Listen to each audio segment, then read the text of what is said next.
अमेरिकी मुद्रा डॉलर की पहचान एक वैश्विक मुद्रा की बन गई है।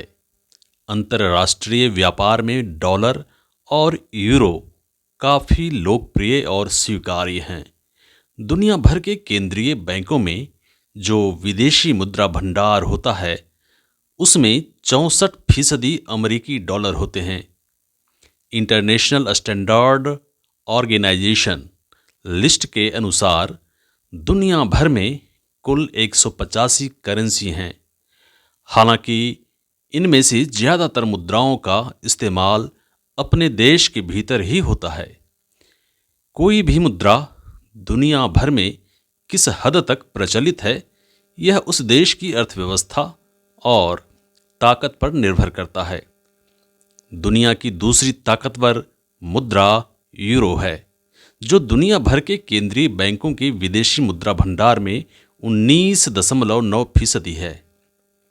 जाहिर है, डॉलर की मजबूती और उसकी स्वीकार्यता अमेरिकी अर्थव्यवस्था की ताकत को दर्शाती है। कुल डॉलर के 65% डॉलर का इस्तेमाल अमेरिका के बाहर होता है।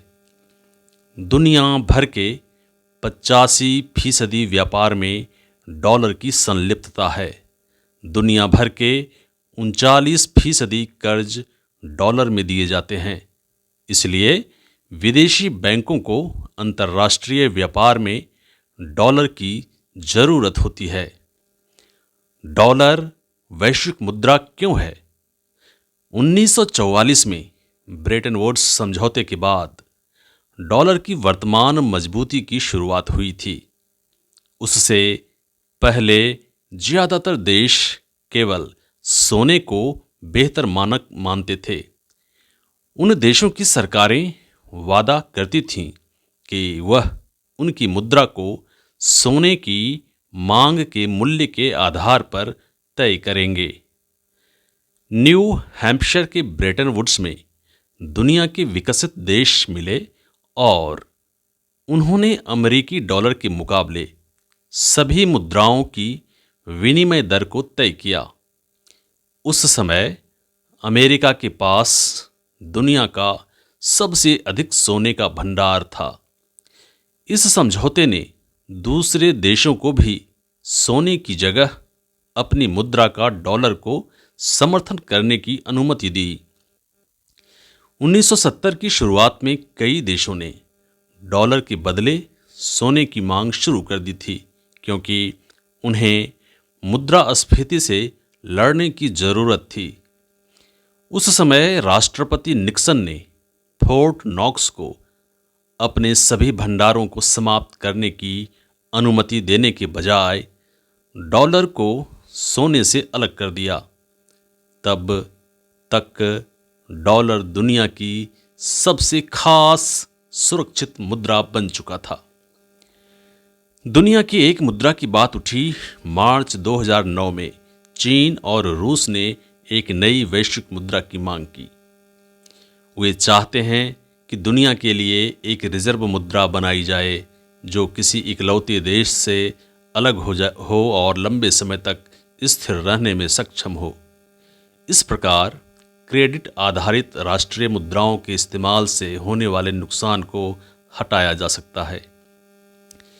चीन को चिंता है कि अगर डॉलर की मुद्रास्फीति तय हो जाए तो उसके खरबों डॉलर किसी काम के नहीं रहेंगे। यह उसी सूरत में हो सकता है जब अमेरिकी कर्ज को पाटने के लिए यूएस ट्रेजरी नए नोट छापे। चीन ने अंतर्राष्ट्रीय मुद्रा कोष से डॉलर की जगह नई मुद्रा बनाए जाने की मांग की है। 2016 की चौथी तिमाही में चीन की युआन दुनिया की एक और बड़ी रिजर्व मुद्रा बनी थी। 2017 की तीसरी तिमाही तक दुनिया के केंद्रीय बैंक में 108 अरब डॉलर थे। यह एक छोटी शुरुआत है, लेकिन भविष्य में इसका बढ़ना जारी रहेगा। इसी कारण चीन चाहता है कि उसकी मुद्रा वैश्विक विदेशी मुद्रा बाजार में व्यापार के लिए पूरे तरीके से इस्तेमाल हो। यह ऐसा होगा जैसे डॉलर की जगह युआन को वैश्विक मुद्रा के रूप में इस्तेमाल किया जाए। इसके लिए चीन अपनी अर्थव्यवस्था को सुधार रहा है। 2007 में फेडरल रिजर्व के चेयरमैन एलेन ग्रीनस्पैन ने कहा था कि यूरो डॉलर की जगह ले सकता है। 2006 के आखिर तक दुनिया भर के केंद्रीय बैंकों की कुल विदेशी मुद्रा भंडार में यूरो 25% हो गया था, जबकि डॉलर 66% था। दुनिया के कई इलाकों में यूरो का प्रभुत्व भी है। यूरो इसीलिए भी मजबूत है क्योंकि यूरोपीय यूनियन दुनिया की सबसे बड़ी अर्थव्यवस्थाओं में से एक है।